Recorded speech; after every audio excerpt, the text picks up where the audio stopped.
누군가 평생 모은 전 재산만 내면 미국에서 가장 호화로운 은퇴자 커뮤니티에 들어갈 수 있다고 한다면 마음이 흔들릴까? 이곳엔 붐비는 병실도 차갑고 삭막한 요양원도 없다. 모든 노인이 독채 빌라 한 채씩을 누린다. 전담 의료팀이 24시간 내내 돌본다. 골프장과 바, 극장에 각종 오락시설까지 갖춰져 있다. 브로슈어에는 이런 문구가 적혀 있었다. 인생의 마지막 종착지도 휴양지처럼 누릴 수 있다. 하지만 아무도 몰랐다. 겉보기에 완벽한 이 낙원이 사실은 치밀하게 설계된 사냥터라는 걸. 이곳의 노인들은 갑자기 실종되지도 않고 떠들썩한 전국적 살인사건도 일어나지 않는다. 그저 자연사로 발표될 뿐이다. 한 은퇴한 엔지니어가 이곳에 들어오기 전까지는 수년간 숨겨져 있던 비밀이 그제야 조금씩 드러나기 시작한다. 샘은 수십 년을 함께한 아내를 막 잃은 참이었다. 아내의 죽음은 그의 유일한 정신적 버팀목을 앗아갔을 뿐 아니라 가족의 전 재산도 거의 바닥내고 말았다. 두 사람이 함께 꿈꾸던 삶을 이루기 위해서였다. 아내는 살아있을 때 전 재산을 털어 이 은퇴자 커뮤니티의 빌라 한 채를 마련해 두었다. 하지만 정작 그 집에 들어온 사람은 샘 혼자뿐이었다. 딸은 원래 아버지가 집으로 와 함께 살길 바랐다. 하지만 네 식구가 이미 좁은 아파트에 함께 살고 있었다. 샘은 자식들에게 짐이 되고 싶지 않았다. 그래서 우선 이 낯선 마을에 들어와 지낼 수밖에 없었다. 기회만 되면 집을 되팔거나 취소할 생각도 하고 있었다. 하지만 커뮤니티에 발을 들이자마자 뭔가 이상하다는 걸 느꼈다. 이곳은 지나치게 조용했다. 사람들 얼굴엔 모두 미소가 걸려 있었지만 그 미소는 마치 미리 연습해 둔 표정처럼 보였다. 직원들은 언제나 친절했지만 동시에 입주민 한 명 한 명의 일거수일투족을 의도적으로 살피는 듯했다. 심지어 방 안의 스마트 비서조차 절대 감기지 않는 눈처럼 느껴졌다. 샘은 이런 감시당하는 기분이 몹시 싫었다. 그런데 곧 더 이상한 일이 벌어졌다. 입주 첫날 옆집 이웃 잭이 술을 들고 먼저 찾아왔다. 말수가 적은 샘과 달리 잭은 이 커뮤니티에서 손꼽히게 인기 많은 사람이었다. 젊은 시절 그는 TV 기상 캐스터로 일했다. 대단한 스타라고 할 정도는 아니었지만 유쾌하고 재치 있는 성격 덕분에 노인들 사이에선 분위기 메이커였다. 술 한 잔이 들어가자 두 사람은 금세 가까워졌다. 잭은 샘에게 이곳의 가장 큰 자산은 호화주택이 아니라 여전히 함께 말버디 되어줄 사람이 있다는 거라고 말했다. 나이가 들수록 가장 두려운 건 죽음 그 자체가 아니니까. 하지만 그건 외로움이었다. 이 말에 아내를 막 잃은 샘은 한동안 말이 없었다. 그 후 며칠 동안 잭은 샘을 데리고 많은 이웃들을 소개해 주었다. 누군가는 의사였고 누군가는 기자였다. 은퇴 전에는 대학 교수였던 사람도 있었다. 모두 한때는 화려한 삶을 살았다. 하지만 나이 앞에서 결국 모두 같은 곳에 모이게 됐다. 겉으로 보기엔 이곳은 홍보 내용처럼 정말 근사해 보였다. 첫 번째 이상한 일이 벌어지기 전까지는 한 노부인이 갑자기 커뮤니티 로비로 뛰어들어왔다. 그녀는 집에 도둑이 들었다고 막무가내로 주장했다. 하지만 경비원은 몇 마디로 대충 달래기만 했다. 그리고는 노인의 기억에 문제가 있다고 단정했다. 신고도 없었고 조사도 없었다.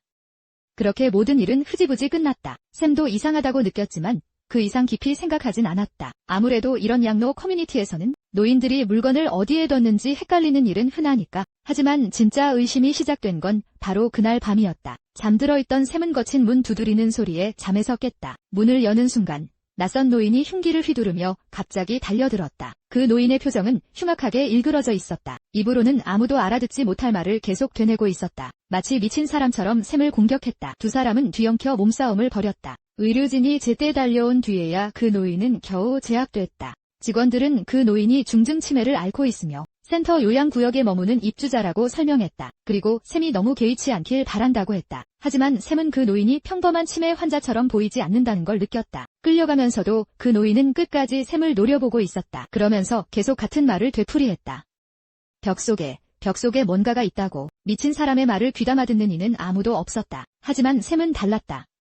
다음 날 그는 경찰에 신고하겠다고 했다. 하지만 커뮤니티 책임자는 샘이 더 이상 문제 삼지 않는다면 빌라 구입비를 전액 환불해주겠다고 먼저 제안했다. 그 말에 샘은 더욱 의심이 깊어졌다. 최고급 양로시설을 자처하는 커뮤니티가 왜 경찰 개입을 막기 위해 수백만 달러를 돌려주려는 걸까? 책임자는 대답하지 않았다. 대신 의미심장하게 한마디를 남겼다. 어떤 일들은 모르는 편이 오히려 더 행복하다고. 샘이 망설이고 있을 때 잭이 또다시 나타났다. 그리고 그를 커뮤니티 모닥불 파티에 데려갔다. 음악과 레드와인, 그리고 모닥불. 노인들은 둥글게 둘러앉아 있었다. 마치 청춘이 다시 돌아온 듯했다. 누군가는 춤을 추고 누군가는 이야기를 나눴다. 몰래 젊은 시절의 비밀을 털어놓는 이들도 있었다. 샘은 정말 오랜만에 그렇게 웃었다. 하지만 그 기쁨은 오래가지 않았다. 한 노부인이 갑자기 쓰러져 심장이 멎었다.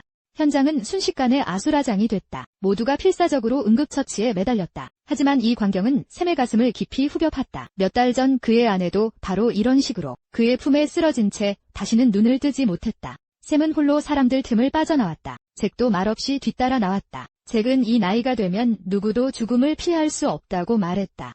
정말 중요한 건 삶이 끝나기 전까지 그래도 계속 살아갈 의지가 있느냐는 거였다. 그 단순한 한마디에 샘은 처음으로 이곳에 남고 싶다는 생각을 했다. 하지만 그날 늦은 밤 모든 게 완전히 달라졌다. 샘은 기이한 윙윙거림에 잠에서 깼다. 그 소리는 마치 벌레가 날갯짓하는 것 같았고 동시에 기계 같은 저주파 진동도 섞여 있었다. 소리를 따라간 그는 잭의 집 앞에 이르렀다. 집 안은 캄캄했고 아무런 대답도 없었다. 샘은 점점 더 불안해졌다. 결국 그는 망치를 휘둘러 유리를 깨고 안으로 뛰어들었다. 하지만 눈앞의 광경에 그는 그대로 얼어붙고 말았다. 처음 보는 기괴한 생물이 잭의 얼굴 위에 달라붙어 있었다. 그것은 눈은 없었지만 가늘고 긴 촉지를 달고 있었다. 그리고 잭의 입속으로 천천히 파고들고 있었다. 기생충처럼 계속 꿈틀거리면서 샘은 가까이 다가갈 틈도 없었다. 그 괴물은 순식간에 벽 깊숙한 곳으로 사라졌다. 직원들이 도착했을 때는 이미 잭이 숨을 거둔 뒤였다. 커뮤니티가 발표한 사인은 단 한마디, 돌연 심장마비였다.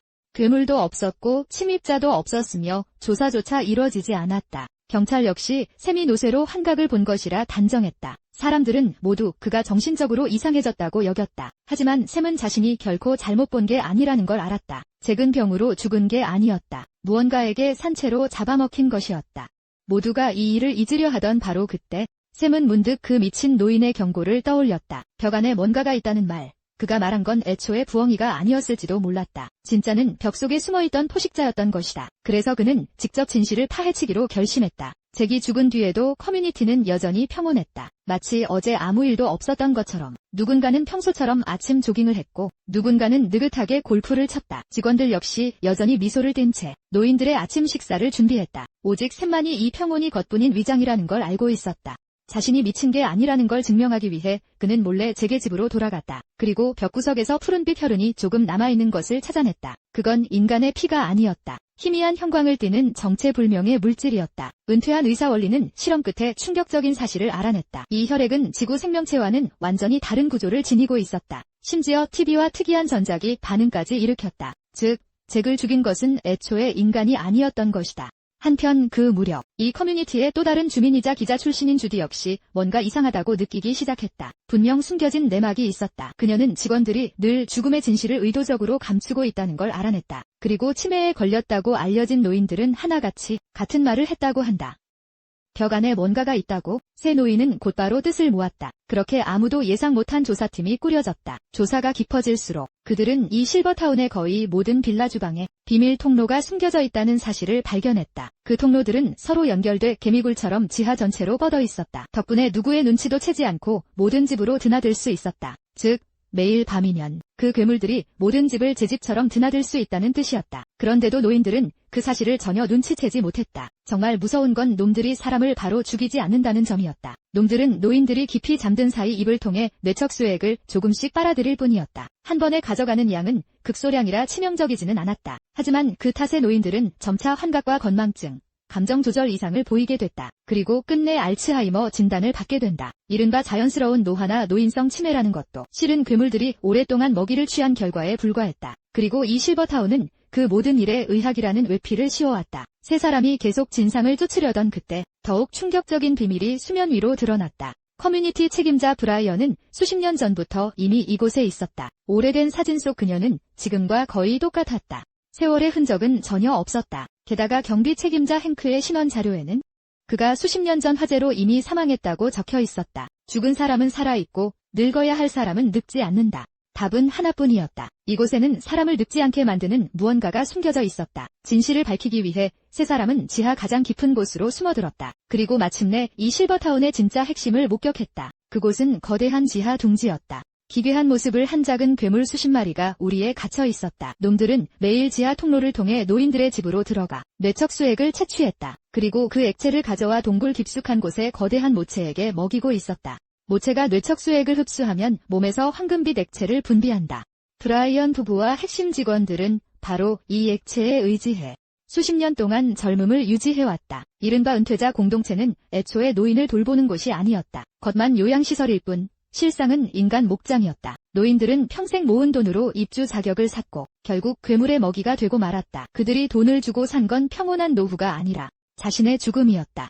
진실을 알게 된 샘은 그제야 깨달았다. 왜 이 공동체가 경찰 개입을 절대 허용하지 않았는지, 그리고 왜 모든 이상 징후가 치매로 둘러대졌는지도. 죽은 사람은 입을 열지 못하니까, 살아있는 사람들조차 서서히 진실을 말할 힘을 잃게 되니까. 하지만 상황은 곧 달라졌다. 아트라는 노인이 우연히 사막 깊숙한 곳에서 형광비들내는 정체불명의 식물을 발견한 것이다. 그는 열매 하나를 따자 상처가 순식간에 아물었을 뿐 아니라 백발마저 다시 검어지고 몸도 젊은 시절처럼 되돌아갔다. 그는 영생의 비밀을 찾았다고 여겼지만 그게 모체의 힘이 새어나온 뒤 생긴 부산물에 불과하다는 건 몰랐다. 잠깐 젊음을 되찾은 뒤 그의 몸은 급속히 무너졌고 거의 죽을 뻔했다. 한편 점점 쇠약해지는 모체를 살리기 위해 브라이언 부부는 마침내 가면을 완전히 벗어던지기로 한다. 그들은 모든 괴물을 한꺼번에 풀어놓을 준비를 했다. 공동체의 모든 노인에게서 뇌척수액을 한 번에 뽑아 모체의 수명을 연장하려 한 것이다. 진짜 대학살이 시작되기 직전이었다. 위기의 순간 샘은 자신이 엔지니어였다는 사실을 다시 떠올렸다. 그는 버려진 TV와 브라운관, 각종 전자 부품을 이용해 직접 고에너지 입자 장치를 만들어냈다. 실험 중 그는 이 강한 전자기, 에너지가 괴물의 본 모습을 드러내게 한다는 사실을 우연히 발견했다. 심지어 그들의 몸을 직접 파괴할 수도 있었다. 그렇게 평균 나이 70세가 넘는 노인들이 인생의 마지막 싸움을 시작했다. 의사는 계획을 세우고, 기자는 정보를 모으고, 엔지니어는 무기를 만들었다. 심지어 예전 경비원까지 그들 편에 섰다. 슈퍼히어로도 군대도 없이 그저 죽음을 기다려야 했던 노인들이 직접 이 악몽을 끝내기로 한 것이다. 결전의 날, 공동체 전체는 혼란에 빠졌다. 작은 괴물들이 때로 쏟아져 나왔고 지하 둥지에서는 날카로운 울부짖음이 끊임없이 울려 퍼졌다. 노인들은 차를 몰아 봉쇄를 뚫고 갇혀있던 주민들을 구해냈다. 한편 샘과 동료들은 지하로 돌입해 모체를 실험실 밖으로 끌어냈다. 그제야 그들은 모체의 목소리를 똑똑히 듣게 된다. 그는 사악한 괴물이 아니었다. 그녀 역시 피해자였다. 수십 년 전 인간은 그것을 발견해 지하에 가뒀다. 그리고 그 피를 끊임없이 뽑아 영생의 약을 만들어냈다. 그는 강제로 새끼를 낳아야 했고 아이들까지 밖으로 내보내 뇌척수액을 모으게 해야 했다. 모두 인간들이 자기 목숨을 연명하기 위해서였다. 그는 한 번도 인간을 지배하려 한 적이 없었다. 그저 이 모든 걸 끝내고 싶었을 뿐이다. 샘은 그제야 진짜 괴물은 결코 모체가 아니었다는 걸 깨닫는다. 영생을 위해 수많은 목숨까지 서슴없이 희생시키는 인간들이었다. 그래서 그는 모체의 마지막 소원을 이뤄주기로 결심한다. 그것을 태어난 동굴로 돌려보내기로 한다. 하지만 막 도착하기 직전 치명상을 입은 브라이언이 다시 뒤쫓아온다. 아내를 잃은 그는 이미 완전히 미쳐 있었다. 영생을 되찾기 위해서라면 공동체 전체를 파괴하는 것도 개의치 않았다. 양쪽이 팽팽히 맞서는 순간 모체는 스스로 마지막 에너지를 방출한다. 눈부신 붉은 빛이 순식간에 동굴 전체를 집어삼킨다. 모체와 모든 유충들, 그리고 끝내 집착을 버리지 못한 브라이언은 폭발과 함께 재가 되어 사라진다. 공동체를 수십 년 동안 괴롭혀온 악몽도 마침내 막을 내린다. 몇 달 뒤 양로 커뮤니티에는 다시 평온이 찾아온다. 살아남은 사람들도 다시 삶을 이어간다. 샘 역시 아내의 죽음이 남긴 상처에서 마침내 벗어난다. 그리고 딸과의 관계도 다시 회복한다. 하지만 영화의 마지막은 의미심장한 장면 하나를 남긴다. 샘이 혼자 거울 앞에 서 있는데 그의 몸이 갑자기 한순간 번쩍인다. 마치 현실이 잠깐 어긋난 듯한 느낌이다. 감독은 이에 대해 아무 설명도 내놓지 않는다. 어쩌면 모체가 폭발하던 순간 샘은 이미 죽었는지도 모른다. 그 뒤에 벌어진 모든 일은 모체가 그에게 건넨 마지막 작별의 환상일 뿐인지도 모른다. 아니면 그가 마지막에 남긴 힘이 완전히 사라진 건 아닐 수도 있다. 진정으로 두려운 것은 애초에 괴물이 아니다. 노화와 죽음 앞에서 인간이 끝내 채우지 못하는 끝없는 욕망이다.